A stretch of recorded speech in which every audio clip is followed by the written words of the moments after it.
Estamos con Raúl Delgado, que tiene un proyecto interesantísimo para conducir directamente el agua desde las centrales hidroeléctricas hasta la Tarjea sin pasar por el RIMAC de Motal, que no llegaría a Turbia. Pero antes de entrar a eso, buenas noches, Raúl, ¿qué tal? Buenas noches, ¿cómo está? Quería preguntarle por el tema de la línea 2, que nos hemos estado mencionando acá en este programa, que resulta que está prácticamente parada. Y por eso es que la inversión pública ha caído 25% en el mes de febrero. Está recontratrabada, se ha retrabado. Y la traba principal viene del supervisor, que es usted. Digamos, CECEL junto con un consorcio son los supervisores de esta obra, porque no hay acuerdo entre el supervisor, explicó el ministro Vizcarra, y el concesionario respecto, en fin, de la cantidad de acero, en fin, que necesita, del grado de resistencia sísmica que necesitan las estaciones, ¿no es cierto? Ustedes están exigiendo más, ellos dicen que no, no sé. ¿Cuál es el problema? Y no parece que no se resuelve. Dice que ha ido al Japón, que van a venir japoneses para dirimir en este problema. Es una cosa de no acabar. No, yo creo que la cosa es mucho más simple de lo que se comenta, y creo que de todos los proyectos, siempre lo he mencionado, este es el más fácil de destrabar. Primero que el problema fundamental no ha estado ahí, el problema fundamental está en los terrenos, ¿no? Que todavía no se han entregado gran parte de los terrenos. Pero sí el tema de los estudios famosos definitivos de ingeniería es un problema, y lo voy a explicar por qué. La labor fundamental de un supervisor es velar de que el contrato se cumpla. Esa es la razón de ser. Entonces, en este contrato en particular, se establece que existe una vinculación, como debe ser en todo contrato, entre la propuesta que se presenta y lo que fundamentalmente se va a construir. Y el contrato lo dice claramente, que es vinculante y consistente. Entonces, el concesionario, para cumplir con su propuesta en el momento en que se entregó, con las bases y todo, entrega una versión muy detallada en cuanto a el espesor de los muros, que dice mínimo 1 metro, y la cantidad de fierro que debe ir calculada en kilos por metro cúbico. Dice 180 kilos por metro cúbico en la mayoría de los muros. A la hora de desarrollar el estudio definitivo, ya no quiere usar 1 metro, sino quiere usar 80 centímetros. Y ya no quiere usar 180, ya no quiere usar 180 kilos por metro cúbico, quiere usar 120 o 110. ¿Ustedes han señalado eso? Entonces, claro, pero con los planos, o sea, en los planos que ellos presentaron en la propuesta técnica. Entonces yo digo, no es un problema del supervisor con el concesionario, es un problema del concesionario cuando presentó el consigo mismo. Consigo mismo. Entonces, ¿qué cosa significa eso? Frente a un sismo, lo que tiene una estructura es su capacidad de resistir. Porque el sismo realmente en el fondo es algo que no podemos señalar con el dedo cómo va a ser, ni cuándo va a ser, etc. El sismo produce daños por 3 cosas fundamentalmente. La intensidad del sismo, que se mide por los grados, la profundidad del sismo, y finalmente la duración y el tipo de suelo. O sea, esas son las características básicas. ¿Cómo te defiendes frente a eso? Con la capacidad resistente. ¿Qué cosa decimos nosotros al concesionario? Muy simple.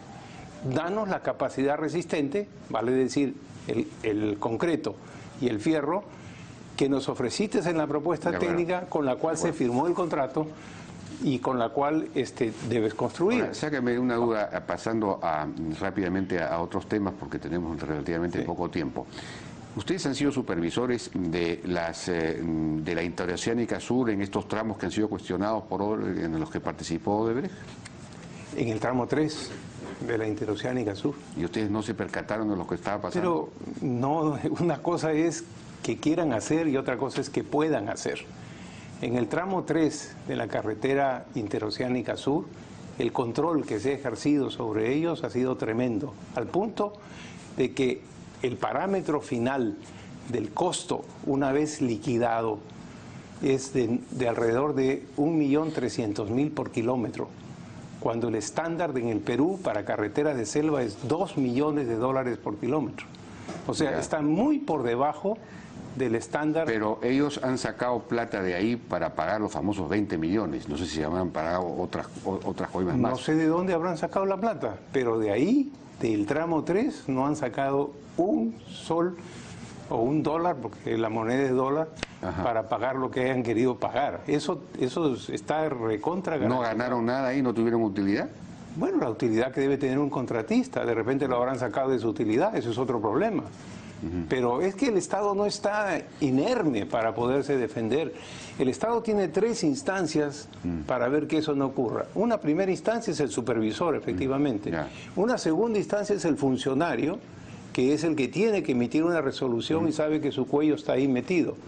Y el tercero es el Sistema Nacional de Control, que es la Contraloría General de la República. Que no se dio cuenta de nada en ese momento. No, es que en el tramo 3 de la Interoceánica Sur, mientras hemos estado nosotros, porque hay una parte que no hemos estado, ahí yo te garantizo que nos sacan un dólar. Bueno, entonces vayamos al tema que nos trae, que es este proyecto de conducción. A ver, explíquelo usted. Ya, pero solamente terminando lo del Sí. metro, porque en eso no he estado... Lo que estamos haciendo nosotros es estamos defendiendo que se construya como se hizo, porque por ahí van a haber 1 millón de personas al día. De acuerdo. Sí, Eso pues. es fundamental, ¿no? Ahora vamos a proyecto. Ya. Bueno, este es realmente un proyecto fascinante que está listo para hacer. Hay más de 400 planos. ¿Está con estudios definitivos? Definitivo. Y ustedes lo terminaron en el 99, en creo, ¿no? 1999. Y no se ha hecho. La maravilla es que el presidente Kuczynski lo ha descubierto, Ya. ¿no? Y se ha dado cuenta, porque él es un aficionado al agua, de que esto que nos ha pasado en Lima y nos viene todavía pasando, nunca más debe ocurrir. Es una barbaridad que dependamos de huaicos y de 50.000 cosas para lo más elemental en la vida, que es el agua. Claro. Este proyecto se concibe en el año 99 para recoger las aguas que tienen las centrales hidroeléctricas de la cuenca del Rímac. Ya. Entonces, en la central de Moyopampa, esa agua viene desde arriba, no toca el río Rímac, esa agua viene desde arriba. Moyopampa está ¿en qué kilómetro está? ¿Tienes ahí? A ver si lo podemos poner, por favor. El primer plano, ¿no? El primer plano. Es este que tengo acá, ¿no? Moyopampa, ¿Ese ahí es? está, en la parte de arriba. Ya. Ya, esa es la primera central del grupo, Ya. donde cogemos nosotros mediante un túnel de aducción en la margen opuesta donde está la carretera central, un túnel de alrededor de 5 kilómetros Ya. para llevarla a un punto que se llama Yanacoto. Ya. Ahí generamos electricidad en una caída Ya. y entramos al túnel de Huampaní, Ya. que ese túnel existe. Ya. O sea que es para alimentar la central hidroeléctrica de Huampaní.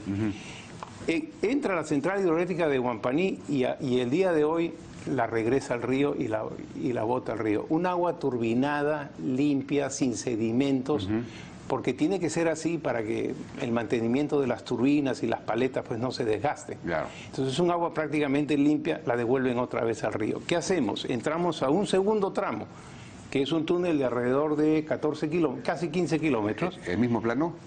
en el mismo plano, A ver. siguiendo hacia la línea de abajo. Es el túnel, exacto, el tramo central, Ya. que es entre Huampaní hasta Jicamarca. Ya. Esa es la parte más larga Ese es un del túnel. trayecto, es un túnel. Es un Eso túnel que habría que construir. Sí, es un túnel de 4 metros más o menos de ancho, 2 metros de altura y después una bóveda de 2 metros. Ya. Puede transmitir 25 metros cúbicos por segundo, Ya. que es más que el caudal que necesita Atarjea. Ajá. Y podríamos ahí dar a Tarjea y también a Huachipa, Ya, a las ya, dos, agua ya, limpia. ya. Entonces tenemos ese túnel de 14 que llega hasta Jicamarca. En Jicamarca le hacemos una rápida que generamos 32 megavatios adicionales de electricidad con la caída, porque el túnel Ya. lo llevamos prácticamente dentro del cerro con una pendiente mínima y cuando ya queremos usar el agua le damos el gran salto, Ya. ¿no? Y ahí producimos 32 megavatios adicionales. Y finalmente, el último tramo, ya en la parte baja del planito, es entre Jicamarca y La Tarjea, Ya. ¿no? O sea, llegamos a la zona de Jicamarca y de ahí prácticamente conectamos con la entrada a la planta de La Tarjea. ¿Qué cosa entregamos? Entregamos más que el agua que necesita la Tarjea, ya no necesitarías todo ese espectáculo que tú has visto de los desechos sólidos en las rejillas y quitando esa agua sucia con sabe Dios qué cantidad de relaves y basura y demás, ¿no? Ya no necesitaríamos eso, muchísimo menos consumo de cloro. Eso es extraordinario, Claro, el agua mucho más pura. Es mucho más limpia, entonces ponerla potable ya prácticamente es nada, menos coagulantes, o sea, básicamente el costo operativo de la planta sería mucho menor. En realidad, cuando se hace ese estudio, es precisamente para hacer más eficiente. Entonces, de repente podría bajar la tarifa. Pero por supuesto. Ahora, otra cosa Pero este es digamos, este proyecto, ¿cuántos kilómetros de largo tiene desde...? Son 3 tramos. Un primer tramo de 5 kilómetros. Marca un Pumacocha, ¿no? Desde Moyopampa, la central de Moyopampa. ¿Está en qué kilómetros más o menos? Eso no te puedo decir exactamente, pero está pasando más o menos cerca de Chosica. Sí, pues está por Chosica, Sí, Moyopampa. por ahí, sí, exacto. Entonces ahí tienes un primer tramo de 5 kilómetros, Ya. Después viene el tramo de Huampaní a la central de entre que sí, ya está Yanacocha y Huampaní, ese está hecho, y después vienen el tramo más largo es de 15 kilómetros y el otro es de 11,80. En el momento... en total son 20 kilómetros de túnel que hay que construir. Son aproximadamente, no, pues casi 30 kilómetros. Casi 30, hay el último tramo. Claro. Ahora, aquí lo interesante de todo esto es que cuando lo concebimos, como te dije, pensamos básicamente en el ahorro de costo y la electricidad. El monto ¿Cuánto generan en total de megavatios? El 60, casi 60 Casi megavatios. 60 megavatios Casi generan. adicionales que tendríamos. Claro. Con eso quiero financiar esto. Porque lo interesante de este proyecto es que, bueno, tenemos todas las ventajas del agua, por cierto, pero además es que el costo no es muy grande. Cuando en el año 99 era 139. Si lo traemos a dólares, 139 millones. Si lo traemos 139 millones de dólares. Si lo traemos a dólares actuales debe ser alrededor de 200. Eso hay que actualizarlo. Pero con la electricidad que generamos, porque solamente hay que colocarle ya las turbinas, ¿no? Entonces prácticamente podemos hacer que quizás los mismos concesionarios que tienen se interesan por esas plantas y participen también en el financiamiento del túnel. Ya, claro. ¿No? Con lo cual... ¿Qué concesionarios? ¿Los concesionarios de qué? Que actualmente tienen las centrales pues de toda esta zona, ya. ¿no? Porque tendrían centrales adicionales, claro, con estos saltos adicionales, y también pueden ayudar en una operación de cofinanciamiento, claro, obviamente porque le estamos llevando el agua. Claro, y después el agua va a ser más barata para los usuarios limeños, o sea que por ese lado se justifica también el proyecto. Pero además hay otro tema interesante. Le quitamos 25 metros cúbicos por segundo al río en la época de creciente. Entonces, si ahora, por ejemplo, estamos sufriendo por 100 metros cúbicos por segundo, ya no tendríamos 100, tendríamos 75, porque esos 25 no los suelto en ningún momento, los llevo hasta la planta y de la planta ya lo distribuyo a los hogares de las personas. O sea, eso no entra al río, un colchoncito adicional para los desbordes. Dicho sea de paso, interesantísimo. Bueno, muchísimas gracias. Bueno, pero lo interesante es que por lo menos tenemos... Hay ese proyecto. Entonces, si Kuczynski lo ha, digamos, recordado, significa que se va a ejecutar. ¡Qué bien! Claro, yo sé, porque... Sería fundamental. En el plan maestro de Sedapal del 2014 estaba bien relegado. Ahora yo me imagino que el presidente lo va a poner en una buena... Una anotación que me envió a Ismael Benavides anoche. Antiguamente, cuando había agricultura en el valle, había múltiples acequias y canales que le sacaban agua al río, hablando de sacarle agua al río. Esto hoy no ocurre y todo el agua se concentra en el río. No solo hay que darle mayor amplitud al cauce, que eso se habló ayer, sino crearle zonas donde el río pueda tener áreas de desfogue y retención de agua, y también reforzar las defensas en las orillas. Muy lógico. Bueno, interés lógico. Muy lógico. Las ideas, aquí todo el mundo sabe, en realidad la gente que saben. Entonces yo realmente creo que vamos a poder salir adelante con todo esto. Felicitaciones, Raúl. Muchas gracias. Y ojalá que esto se ejecute. Muchas gracias. Yo creo que sí. Gracias. Vamos a una pausa, regresamos con...